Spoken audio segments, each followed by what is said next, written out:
I'm Douglas Scher, and this is Voices of the Cliff, Program 7 at voicesofthecliff.com, where we explore the journeys and transformations of authentic, sustainable, and socially conscious leaders and leadership.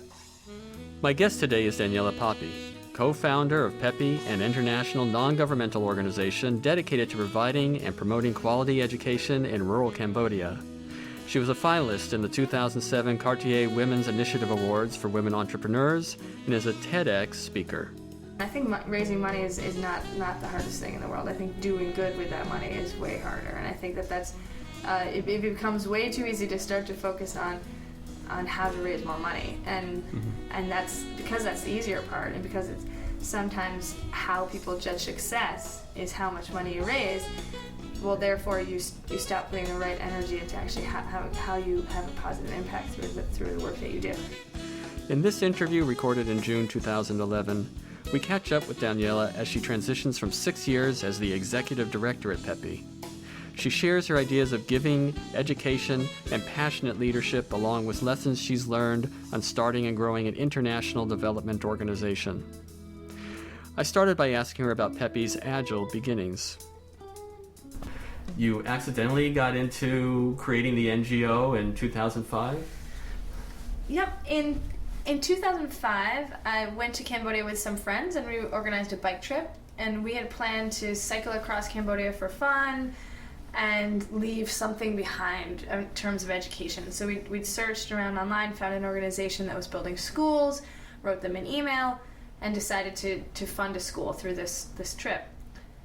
When I went to Cambodia in 2005 before the bike trip, I went to visit this school that we'd funded and realized it's just a building.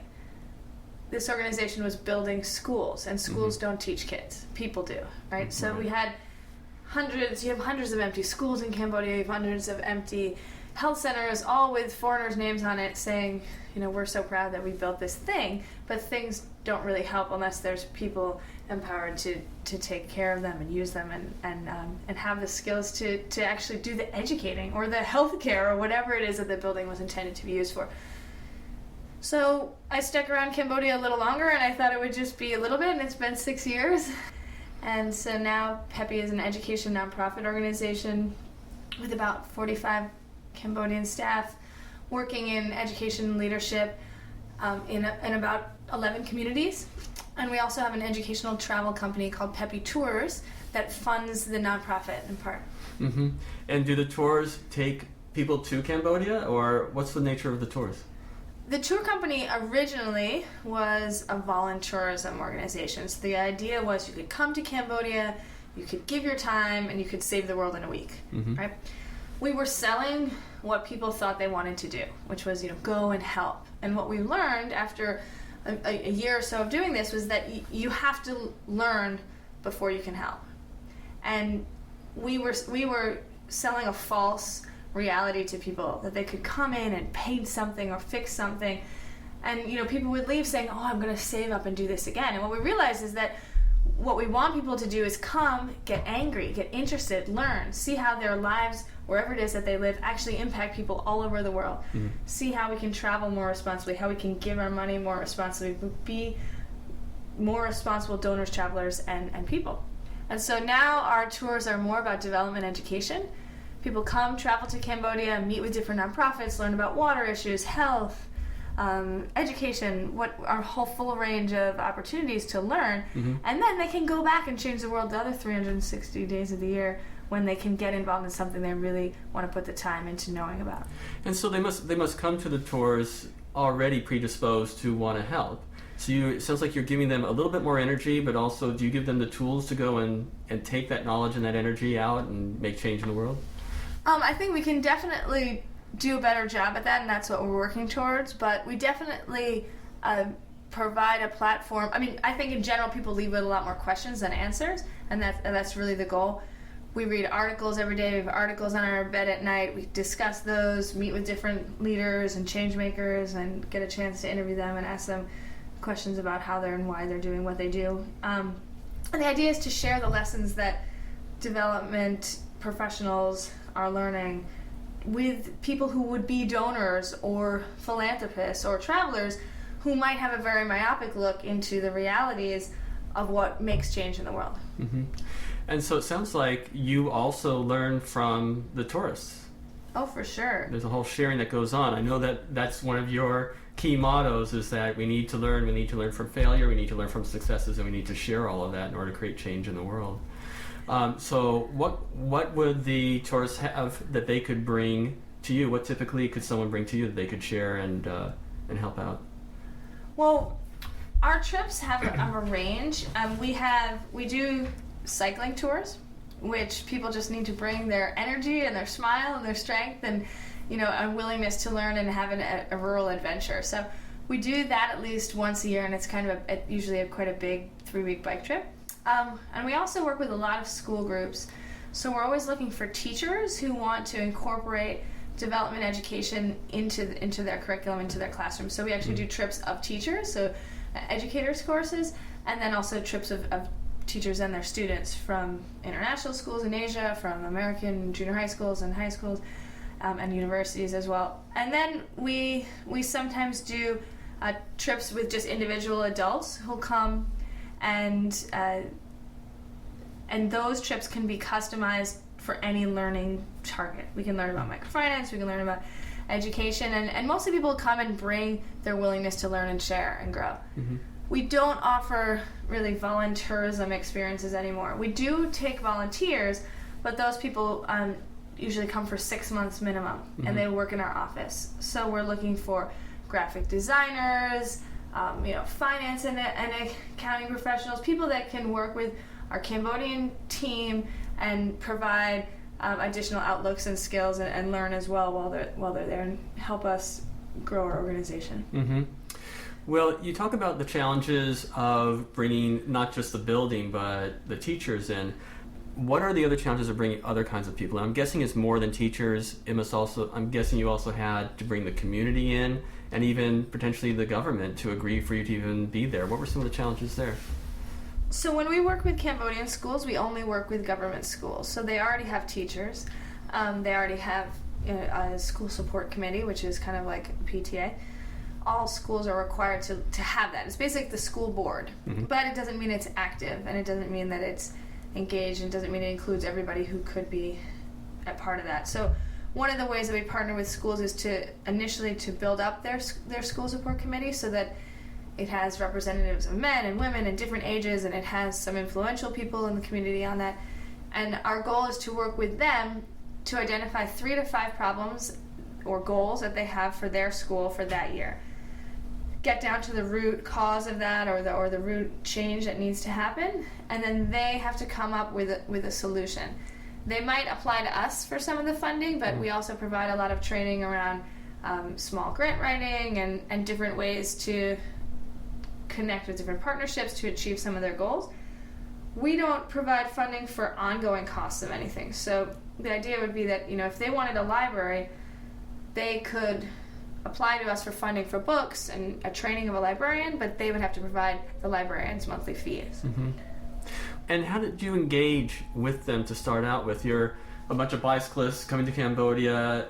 Did you set up ahead of time to visit the schools, or how did you connect with them?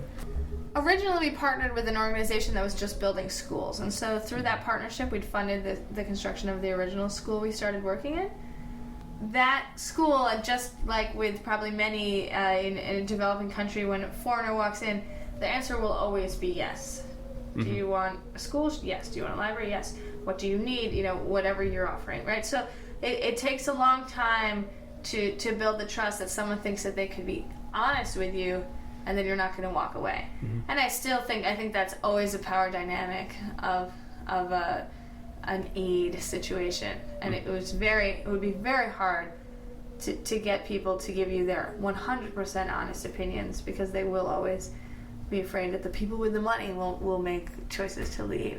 And that therefore ends up causing a situation where some people, including ourselves, sometimes might go in, do different initiatives and think that they're doing what the people want, but really it's just that no one's going to say no. Mm-hmm. So one of the keys to our work now is with our youth clubs, with our child clubs, with the work that we do with the SAW program, which means Communities Developing Schools. With that program, and with all the rest, the idea is you identify your goals and your problems.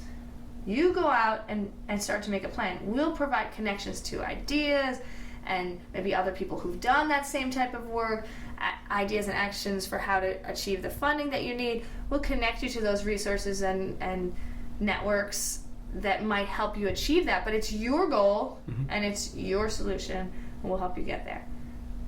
And you talked about how to create a sustainable organization such as yourself, that you need to have, everyone needs to be part of the creative process. Everyone needs to be part of decision making of what your goals are internally. Do you also include the community in that, or is that like an internal loop of your staff? That's a very good question. Definitely the community is involved through the program. I mean, that community is leading the charge with that particular program, SAW program, and with our youth clubs. The children are deciding what are the topics they want to study, what are the actions they want to take in their community. As an overall organization, right now we're going through strategic planning, actually, doing focus groups with community leaders, doing focus groups with our staff, and trying to get a lot of ideas before we go into our planning. Our main planning meetings it will actually only be our managers, and that's something that we've been debating. But the difficult aspect of that is that we really want to be very high level and say, where are we going in 10 years? And it actually might not be in this community that we're working in. And it'll be very, we know that what their answer would be in that regard. So we've gotten their opinions, and then from a high level, our managers will decide where our 5 years goal will be from there. They're high level managers, but you founded the organization. I did. And so who would be the high level managers there? We have I think. Well, we have a team of 3 that are our main managers. I'm not the executive director anymore. I'm just on the board. So we have our executive director is a Cambodian woman named Lai Hang Ting, and she's running the organization. We are looking for an operations officer, and we have a few people that we're interviewing right now, so hopefully we'll have them by August. And we have a senior program manager whose name is Samal, and he's been working in the education sector for 20 years in Cambodia. He's Cambodian as well. So then they have a team of, I think, like 6 or 7 managers underneath them who manage all the different programs that we have. And so, there's Awat who manages our child-to-child program and so on and so forth. And where did you come to, I mean, it's partly a lot of your initial hook into it was from your own enthusiasm, your own desire to help children. Where did the expertise come from for educating kids, and do you think that some of that can be transferred to what we do with kids in the U.S.? So I think at the beginning, we were definitely very unqualified to do what we were doing, and even now, I mean, I'm not qualified to run an education nonprofit in Cambodia. I'm not Cambodian. I've never gone to school in Cambodia, and I won't send my kids there someday. So it's not my problem, and it's not.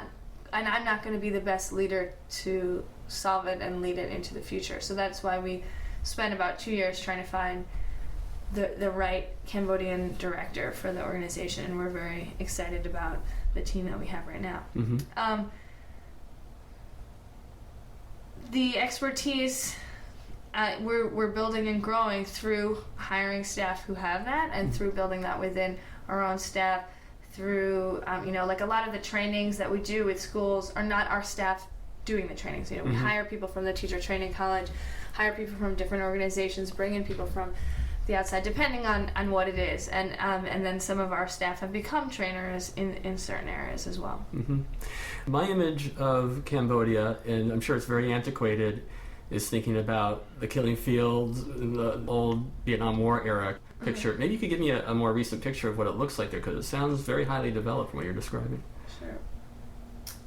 There's 2 images people have of Cambodia, especially travelers that come for the average 2.3 day stay or something like that.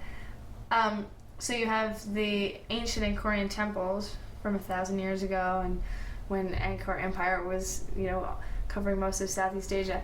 And then you have the Khmer Rouge period from 1975 to 1979, where one in every 4 or 5 people killed or died. Then you had 10 years of conflict with Vietnam afterward. So you had a population right now who are the first kind of generation in a while who've been born into a freedom to choose their own path. That's, I think, how a lot of our Cambodian staff would describe it. So you look at the list and you see Cambodia's 16th most corrupt country in the world. It's it's very low on the very high on the poverty ratings. But according to them, it's a great place. It's a great time to be alive in Cambodia, right? So it's even if it's corrupt, it's much better than it was before. So that actually can prove very positive, because people through hard times can still see joy and look forward and push forward through that. And it also can prove negative in that people aren't maybe standing up as much as they could or they should, because the level of complacency is a little bit higher, because they're comparing to a very horrible past. So Phnom Penh is a kind of a growing up to be a more modern Asian city. It has fancy places to eat and fancy cars by government officials and nonprofit workers, has fancy restaurants, and then it's juxtaposed with kind of extreme poverty right around the corner. Mm-hmm. The rural areas haven't changed that much, in my opinion. Now you have a lot more paved roads. You're starting to have slightly like more solid homes, but the further you get into the rural areas, where 80% of your population are still call home, not that much has changed. People still don't have access to clean drinking water in a lot of areas. Very high rates of deforestation continuing now. So even in areas where they did have natural resources, a lot of those are being taken away. Mm-hmm.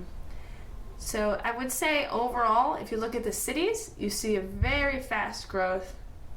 And if you look in the rural areas, there's certain areas you might even say it's a decline. Mm. And the schools you work with, do they cover both of those areas?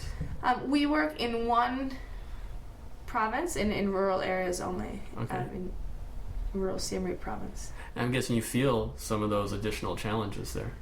Yeah, and we've had some things right now, exactly as we speak. The road's being paved, the main road, which is one of the main roads to Thailand. That will prove to mean less air pollution through dust, less dust covering all the books in the school. That will also be more dangerous of a road for kids crossing the street. Right. So there's good and bad that comes with everything. Well, you talk about your lessons learned, how you think that education is really the key to change. Do you think that even some of those infrastructure changes, such as the new road that's coming through that town, can stem back to education, or have you even had direct influences on some of that infrastructure work? Well, we definitely haven't influenced that infrastructure, but it will have an influence on education, in that one of the barriers to going on to high school is that for most kids it's a minimum of 8 kilometers away, some kids 15 kilometers away. And now that the road is paved, you have less chance of kids breaking their bikes, kids having more than an hour bike ride each way to go, and that'll be cut down. So definitely it will start to decrease that barrier to education. And it will also allow more people, hopefully, to be able to go in and out of maybe bigger towns where they could access higher paying jobs, perhaps. Mm-hmm. Let me ask you a little bit about yourself. You talk about yourself as, if I understood correctly, more of like an action doer person than a planning person. Mm-hmm. And you had to make some shifts. I wonder if you could talk a little bit about that transformation. Sure. I think by nature I'm inclined to be a trialer and error. Mm-hmm. I think that I didn't. A lot of people say, "Oh, how did you start this organization?" I never planned to start an organization. I didn't sit down and say, "I'm going to move to Cambodia," and then within 3 months I'm going to do this. And it was a very organic process, and I think that was right for me, and that's not necessarily how everyone would do it. I think to be a really successful entrepreneur, be that nonprofit or for-profit, I can't imagine that you could do it without a very high level of flexibility in terms of where and how you want to get to where you're going. Because unless you're doing something you've already done before, in which case you're probably not so much of an entrepreneur, then you really can't know the best way to get there. So I do think you need to be able to go out, do and change and learn, and have a quick turnaround rate of after failure. But I do have come to learn that having a plan to begin with and being able to actually document the processes and then continue to alter from there is just as valuable as well. So I've tried to grow in balancing that a bit more. Does documenting that process also help in presenting to others who might want to give you money or help out to say, these are the things we have achieved, we've planned to do this, and if you give us money, we also plan to do these things and we can achieve them as well? For sure. And in some ways you'd hope that there would actually be more questions asked by people giving money. In reality, I think that's important. I think raising money is not the hardest thing in the world. I think doing good with that money is way harder, and I think that's it becomes way too easy to start to focus on how to raise more money, and that's because that's the easier part, and because it's sometimes how people judge success is how much money you raise. Well, therefore you stop putting the right energy into actually how you have a positive impact through the work that you do. I'm Douglas Scher, this month speaking with Daniela Papi, co-founder and former executive director of PEPI, an educational development organization working in rural Cambodia, on her ideas of giving, education, and passionate leadership. We've been discussing the challenges of building an international development organization, as well the importance and impact of continuous reflection of its goals. In the next segment, we discuss innovative ways of measuring success in development efforts and the power of passionate leadership. You talk about metrics a little bit in your writing on the blog, and you talk about that, yes, you do have to produce reports and show what's going on, but that's not necessarily how you're measuring success and how you guys are doing well. Can you talk a little about how you're measuring that? Sure. So, I mean, obviously there has to be some level of tracking numbers. You need to know, are students showing up? Are teachers showing up? Who's dropping out? Who's passing? How many books are getting checked out, and who's going to training and how often. So all of those are numbers that, of course, indicate some level of success, and a lot of times they're also indicating your inputs, right? I could give you 10 bed nets tomorrow, and you would have 100% success at giving all 10 of them away, right? You would be a successful nonprofit if that's how I was judging you by tomorrow. But if I said, by tomorrow I want you to save 10 people from malaria, it's going to be a lot harder for you to do that. Actually, it might take you less money, but it's probably going to take you a lot more time, and you're going to have to be a lot more flexible, because one person might need to learn about where the nearest hospital is, another person might need to understand what the local remedies are and which are working, which aren't, and another person might need a bed net, and you're going to have to be flexible with how you administer your support and also how you track your success. So I think at the end of the day, numbers are necessary and valuable and can give you a lot of information, but if you're trying to create systematic change in people's attitudes and actions, a lot of times it's anecdotes and stories that can give you the full picture of if that's working or not. So for example, through a variety of inputs, and I can't tell you which exact ones, some students in the area, one of the areas where we work, created their own organization. They call it VCD, Volunteers for Community Development. Started with 14 kids that came together and said they wanted to teach English in their different communities. There's now 54 of them. They teach 750 kids per day, 5 nights a week. They have different levels. They have a manager. They have rotating teachers who ensure the overall quality of their organization is the same. The commune chief gave them an office space. They have a fundraising team. And they're doing this all on their own.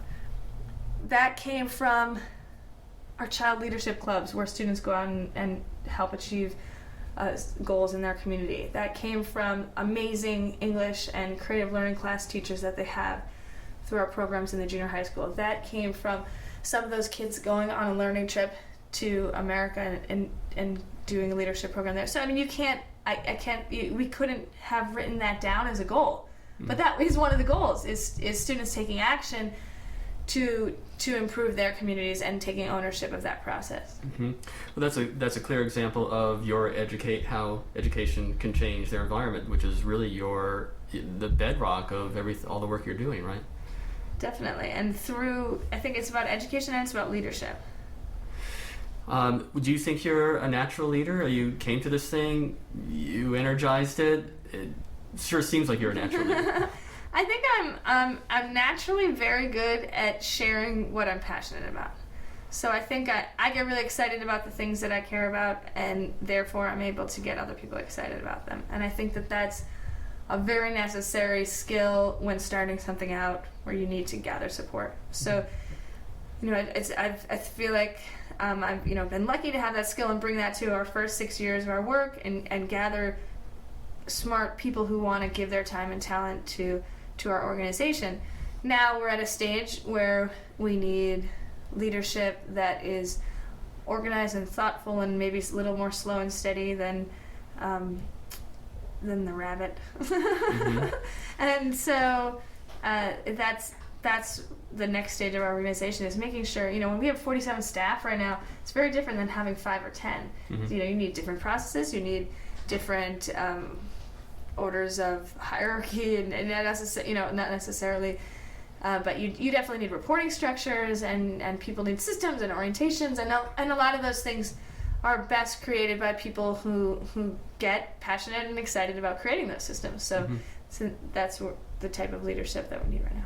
You're a little bit of a catalyst and clearly an entrepreneur. And when you read other writings by entrepreneurs, they have that singularity of focus in a certain way. And you've talked about in your lessons learned, don't listen to the naysayers. What kind of challenges did you have there in terms of the startup process? Well, once again, to be honest, I never had a vision for this in this way. I never sat out on a plan and said, I'm starting an organization. It was step by step. So it was, we're funding a school. Oh, look, this school is just a building. Oh, let's talk to some other organizations. What do people do next? Oh, well, now that we have these different teachers and these different staffs, we might need an accountant, so step by step, things started to grow. So at the beginning, there was, if I'd sat down at the beginning and said, we are going to be working in X number of schools by 2010 and that people might have laughed then, but I didn't have that vision then. So mm-hmm. The vision has grown with the organization. That said, there are things like, I don't believe you should pay people to come to trainings. I think that, if they're already getting paid for their time, I don't think that it's a good practice. And I think what ends up happening in Cambodia is that there's way too many organizations who are paying people way too much money to show up to learn, and then no one's learning because they're only showing up to get paid. Mm-hmm. And I think that that's a harmful practice, right? And so that's something that I've been spending a lot of time with our staff discussing, and through those discussions there's been a lot of people say, no, that's how it is here, that can't change, and I disagree with that. And we found an organization in Nepal that has broken that standard. Everyone else still pays people to come to trainings in Nepal, and their organization, not only do they not pay anymore, people pay them to come to their trainings. Mm-hmm.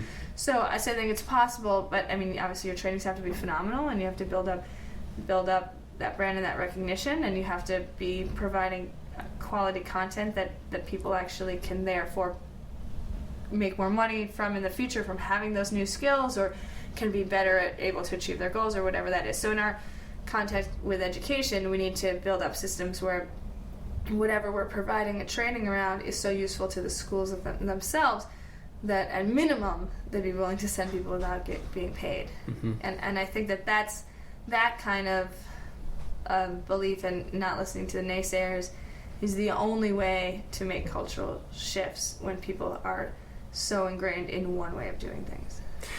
And you sound very certain. When you've made your decisions, you don't have a plan, but you're very decisive. And you're making quick, and you described earlier that you're making quick decisions. So it also sounds like you recover very quickly from failures. How has that helped you? Sure, and I think in this case I have a few, we do have some plans, and I think I have some theories, but I would call them more theories than plans, because I believe that you have to try it out, and before you can ensure that, before you decide, we're going to do this in 20 places and scale this up. Mm-hmm. And I think that that's a product of, in the same kind of view as saying, okay, we're going to fail. Well, going into it saying we will fail, right? But we will succeed in the end by trying and changing and tweaking patterns. There are people in the world who pay for trainings, therefore it can happen in this place too. Mm-hmm. And it right. doesn't mean that just because people are poor doesn't, it means if you're providing a training that no one's going to pay for, then maybe it's not the right one for right now, right? Mm-hmm. Or maybe you haven't, or maybe we haven't, sold in the right way, or maybe there's other steps that need to be taken first. And so that's, a step-by-step process of what we need to get to. Do you think that's a lesson for kids who are going to school as well? And I'm thinking that, we do pay for education in the U.S. through taxes, but the students themselves don't necessarily feel that pain. Do you think there's a solution there for children everywhere? And I know that you have a statement, I'm sure I'm not going to get it right, but like developed in the West and it'll cover the rest, or but do you think that could be a model all over to get people more invested in one way or another, whether it's money or whether it's even maybe community help in the school, painting the walls or something, to feel more invested in the environment and the educational process?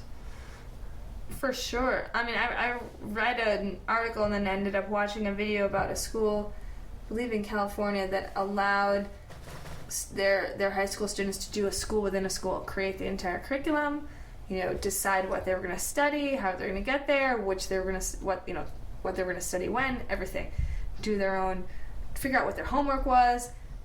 And this group of, I think, about 15 kids self-admittedly said that, they studied harder than they've ever studied in their life. They learned more than they've ever learned in their life. They became better leaders because they decided their own path. 100%. If you're allowed to have ownership, or if you're required. I mean, we treat school in America like it's a right, not a privilege. We treat school in America like it's a burden that we have to go to. So we tell our kids, well, if you finish eating that food and if you're really good, I'll pull you out of school early on Friday and we'll go to the beach. No. I'm going to tell my kids someday, if you keep being bad, I'm not going to let you go to school this week.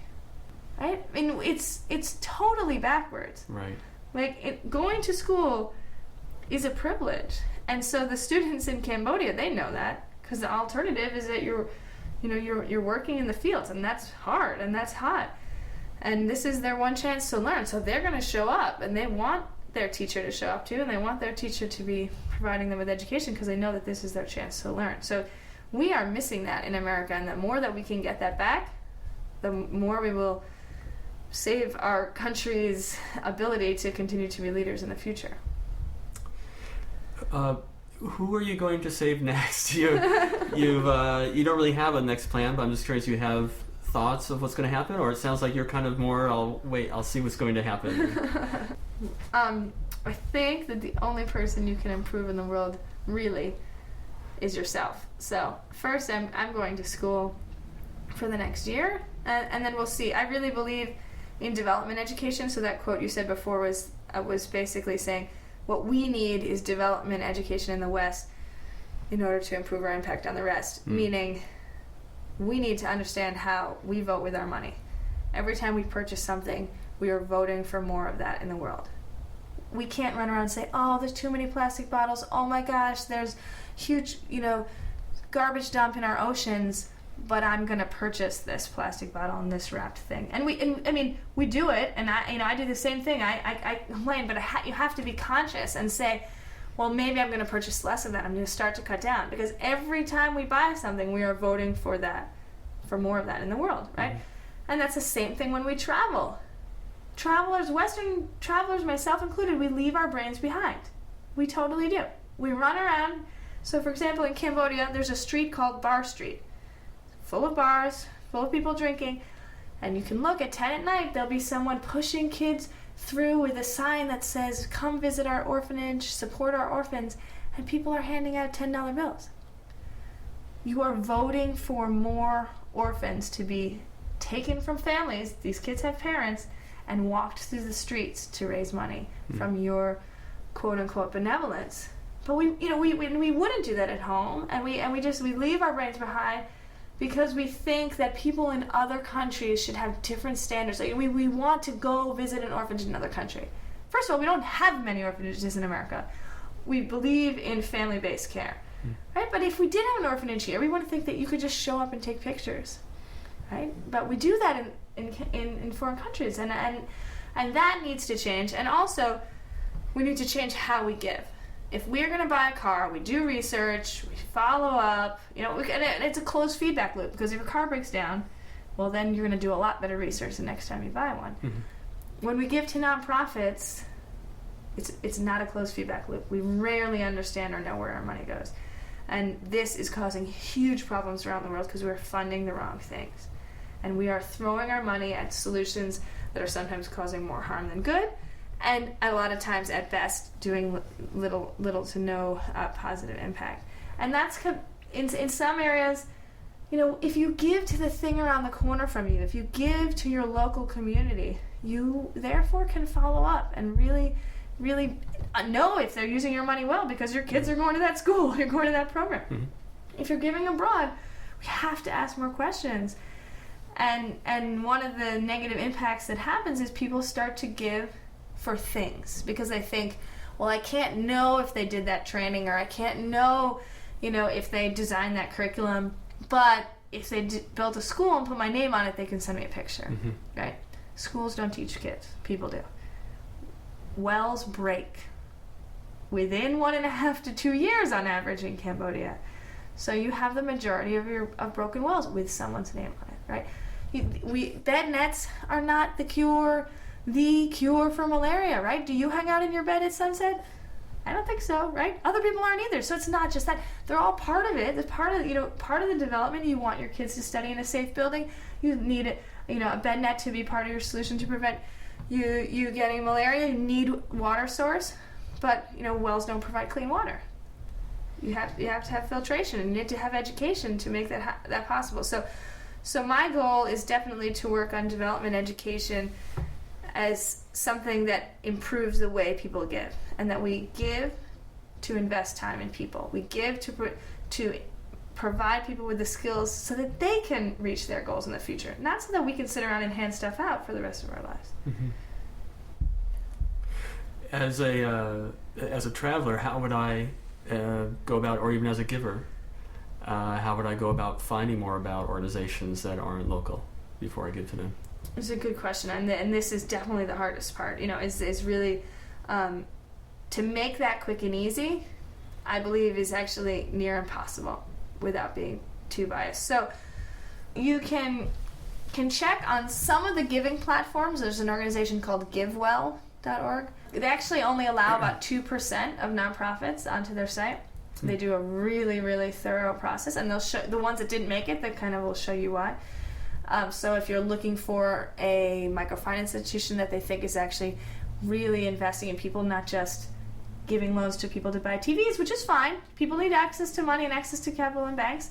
But if you want to really invest in a micro entrepreneur, they'll tell you who they think is doing that well. If you want to invest in education or water, they've done a lot of vetting. So that would be a good organization, a good site to look at. Additionally, if there is a cause that you really want to support, or if someone's asking you to fund a project, I would go onto a forum of people living in those places, connect with someone who works in that same industry and ask questions. Do research the same way that you would with buying a car. I know most donors are not going to do that, mm-hmm. because most donors are not giving because they really want to see a change in a cause. They're giving because their friend asked. I think we need a campaign that says, I ask questions. I ask questions. At least ask some questions. And I would ask the questions that say, what are you doing now that you weren't doing a year ago? Where have you failed? Which of your programs aren't working as well right now as you'd like them to be? And how are you going to get there? An organization that can engage you in that conversation and is self-aware enough and transparent enough to tell you where they're failing right now, well, that's an organization that's got the searcher mentality that William Easterly wrote about in White Man's Burden, versus a planner. That's saying, we've got a plan, we've got an idea, but we're a searcher, which means we're going to get to a certain goal. We're not just here to follow our plan that we laid out 10 years ago and end up in failure. Mm-hmm. We're going to fail right away and then continue to search for the right solution, because our goal is actually to achieve changes in people's attitudes and actions, or environmental changes, or whatever their goals might be. Mm-hmm. And you need that flexibility to be sustainable over the course of time, right? Yeah, and you need that flexibility to achieve you will have flaws in your plans, because you can't see everything that's going to come ahead of you. Mm-hmm. Well, if listeners want an inspiring and compelling story, yours is certainly one. lessonsIlearned.org. And there's a whole slew of Peppy websites, PEPY, that I'll put up and that people can click in and look at the organization. PeppyCambodia.org and PeppyTours.com. Thank you very much. Thank you very much. I hope our favorite quote, which I'd love to leave people with, is don't ask what the world needs, ask what makes you come alive, and then go out and do that. Because what the world needs is people who've come alive. And that is what we talk about on our tours, and that's what we talk about with the communities that we work in. That says you don't have to go out and be a doctor or a lawyer or a teacher because that is the way you think you need to change the world. If you are passionate about being a doctor or a lawyer or a teacher, you should go out and do that. Because the people who come alive, who are passionate about what they do, you can change the world by running an amazing restaurant and allowing people to use that space for dialogue around the change that you want to see, by just being a kind person to the people around you in your community, and by providing support for others to reach their goals. So that's the main theme that I think I've learned for the last 6 years in Cambodia. Beautiful. Thank you very much. Thank you. You've been listening to my interview with Daniela Papi, co-founder and for 6 years executive director of Peppy, an international non-governmental educational development organization working in rural Cambodia. She was a finalist in the 2007 Cartier Women's Initiative Awards for Women Entrepreneurs and is a TEDx speaker. You can find additional links about Daniela's work at our website, voicesofthecliff.com, where you can also leave comments and learn more about the composer of the theme music, Brad Rabuchin. I'm Douglas Scher, and I welcome you to listen to the next edition of Voices of the Cliff, which will be available next month.